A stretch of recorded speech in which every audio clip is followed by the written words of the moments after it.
Joining us this morning, Shelly Palmer joins us at Post 9, managing partner with Landmark Ventures. Shell, good morning to you. Good to see you. Hey, how are you? Let's start with Google today. Happy anniversary, Google. 11 years ago today, the company went public on the NASDAQ, priced at $85 a share, jumped 18% on the first day of trading. And then over the next 11 years, on a split-adjusted basis, up more than 1,500%. Here's a look back at what Mark Haynes had to say on IPO day.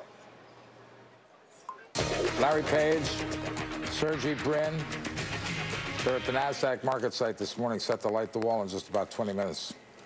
Google finally begins trading today. We're one day closer to this not being a story. Speaking of Google, the company did announce a new router today. It's going to cost about $200 and is controlled by an app. It's funny, a lot of retrospectives today, Shell, about Google. Yeah. The Times ran an editorial that week in which they called the company scrappy, in their words. Yeah. But who knew, right? No, really. And all of a sudden last week it becomes Alphabet and mom and dad say, hey, kids, search isn't cool anymore. We're going to go end to end of life and we're going to go make electric cars and you guys just deal with search by yourself. But, you know, ultimately, I think those guys have done an unbelievable job. And all of this Alphabet talk, I think, you know, probably isn't as harsh as it should be. What's your read on Alphabet? I mean, what is your base case on why the company is doing this? Do you think that we will eventually see a Google spin-out? We'll see a re-IPO of that company? You know, that's a great question, and everyone's speculating about it. People I know who are very familiar with the situation are scratching their heads, too. You could have just reported differently. You could have had tighter and, you know, more interesting reporting. And here, there's a message, I think, that's been really sent to the rank and file that says, hey, mom and dad literally don't think search is cool anymore. We're going to go be something else, and you guys do search. I mean, John, isn't that your read as well? Yeah, I mean, I think they wanted to maybe give some people some responsibilities, the new CEO, you know, titles that they couldn't have had otherwise. And I have the sneaking suspicion that they are in investment mode in some of what they see as growth areas, and they're trying to shake up the culture of the company and get some of the movement that they want outside of the brand. I'm interested in this Google router. Yeah. A friend of mine at Google, not in PR, says the genesis of the idea really was the difficulty in setting up a router, particularly for your parents, perhaps, if you're trying to set up Wi-Fi for somebody who doesn't live with you. And do you remember the beginning to Indiana Jones, Raiders of the Lost Ark? He's going for the golden monkey head, and there's dead bodies everywhere. Then he gets the golden monkey head, and he just narrowly escapes. That's the router business. They can say all day long, this is going to be easy enough for mom and dad to set up or grandma to press a button. Apple Airport's as close to that as you can get, and it still requires a few minutes if you need to do anything except just turn it on. So Google's going to have to prove to me that the just turn it on mode actually extends to, oh, I need to router extend. I need a couple extra routers in the house. Like any router will work if you just have to put it up and plug it in.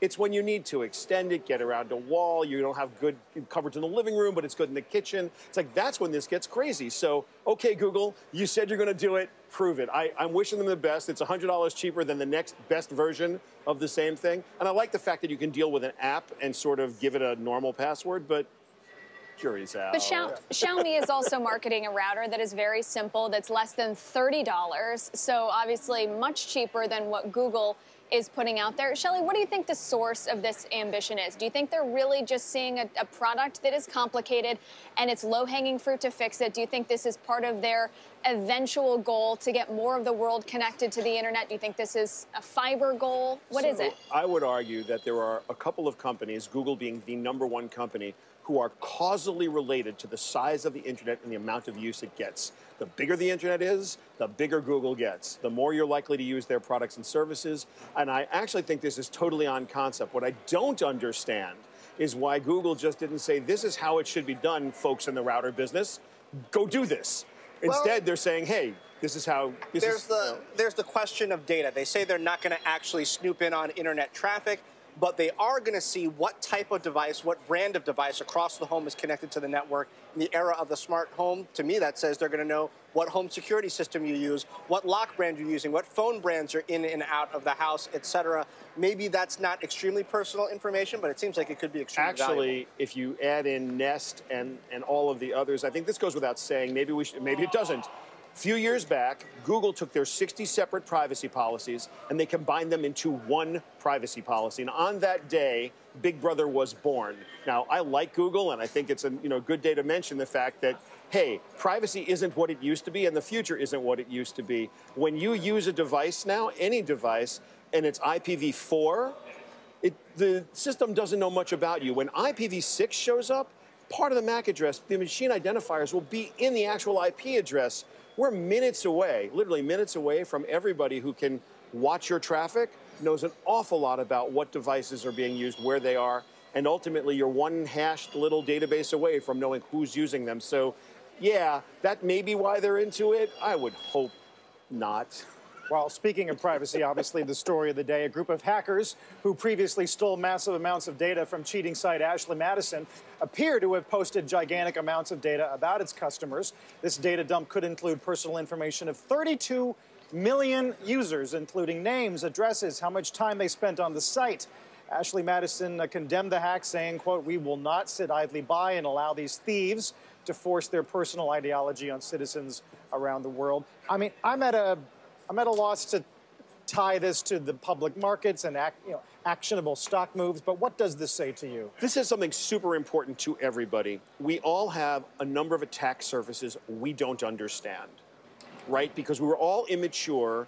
No matter what site you went on, you went, oh, I'm just going to log in. I'll give it a username and password. A lot of us were pretty loose about what passwords we used. A lot of people use the same password over and over again.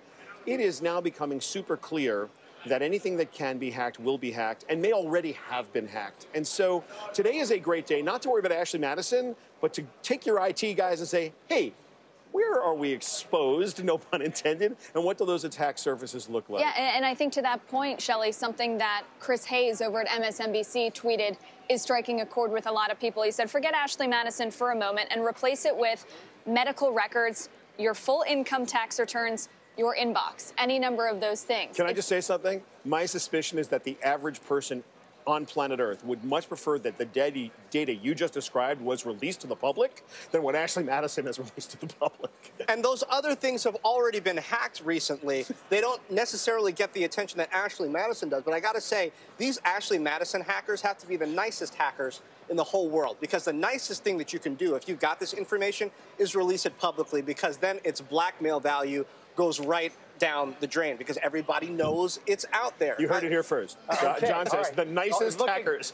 Talk about glass half full. They're man. incredibly nice. I mean, everybody who is on the site knows that they're exposed. They can do their cleanup or whatever it is they do. Another bull case that's being mentioned is it's a great time to be a divorce lawyer, potentially. It probably is also. Look, let's face it, a lot of things on that site you can't verify. One of the things I think it's crazy is Ashley Madison's going to go out and verify that that really was the stolen information. So Tony Blair's name showed up, but it wasn't Tony Blair's email address. Right. It's like, gee, do you think the former prime minister was on Ashley Madison? It's a good movie. It's a good movie script, but it makes no sense in real life. Politicians never do anything. No, politicians. No, never. Well, we should point out FireEye is up, barely, but up in a tough tape today, so that says something. Shell, always good to see you, man. It's great to be here. Thank you very much, All right. Shelly Palmer.